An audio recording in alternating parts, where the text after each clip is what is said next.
আহাব্বুল আমালি ইলাল্লাহি আদওয়ামুহা ওয়া ইন ক্বাল। আল্লাহর কাছে সবচেয়ে প্রিয় আমল কোনটা জানেন ভাই? সবচেয়ে পছন্দের আমল, সবচেয়ে পছন্দের আমল হলো আমাদের আল্লাহ সবচেয়ে খুশি হন যদি বান্দা কোনো আমল, কোনো ভালো কাজ কন্টিনিউয়াসলি করে যায়, নিয়মিত করে। এই আমলটা আল্লাহ অনেক পছন্দ করেন। একজনের রমজানে কোরআন এক খতম দিছে, মাশাআল্লাহ, প্রতিদিন এক পারা করে পড়ে 30 দিনে 30 পারা খতম দিয়ে ফেলছে, কিন্তু রমজানের পরে আর উনি কোরআন হাতে ছুঁয়েও ধরেও দেখেন নাই।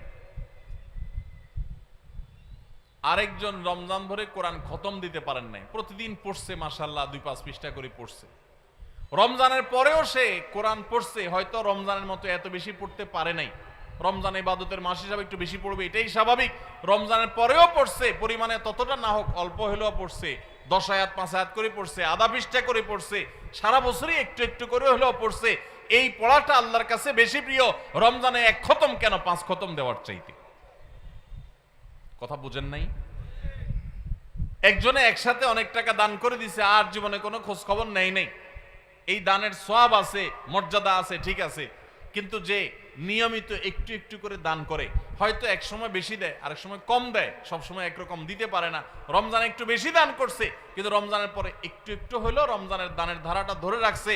এই দানের ধারা ধরে রাখতে পারলো যে, নিয়মিত করলো যে, এই ইবাদতটা, এই দানটা আল্লাহর কাছে ওই অন টাইম দানের চাইতে বেশি উত্তম, বেশি ফজিলতপূর্ণ। তাহলে কি শুধু রমজান ইবাদত করব, না রমজানের পরেও করব ইনশাআল্লাহ? আওয়াজে তো আস্তে আস্তে ব্যাপার কি? আপনারা নিয়তি করে দিয়েছেন না ভাই আবার রমজানের আগে আর মসজিদে ঢুকতেছি না, এরকম নাকি? আল্লাহ আমাদের সবাইকে 12 মাসে মুসল্লি হওয়ার তৌফিক দান করুন। আল্লাহ আমাদের সবাইকে খাঁটি মুসলমান হওয়ার তৌফিক দান করুন। ভাইরা আমার, শুধুমাত্র রমজানে মুসলমানের পরিচয় দিলে হবে না, 12 মাস মুসলমানের পরিচয় দিতে হবে। আমাদের প্রিয় নবী সাল্লাল্লাহু আলাইহি ওয়াসাল্লাম তিনি রমজান মাসে যেরকম রোজা রাখতেন, রমজানের বাইরেও কিন্তু রোজা রাখতেন। আমরা রোজা বলতে শুধু রমজান মাস বুঝি, রমজান মাসের বাইরে রোজা আছে না নাই?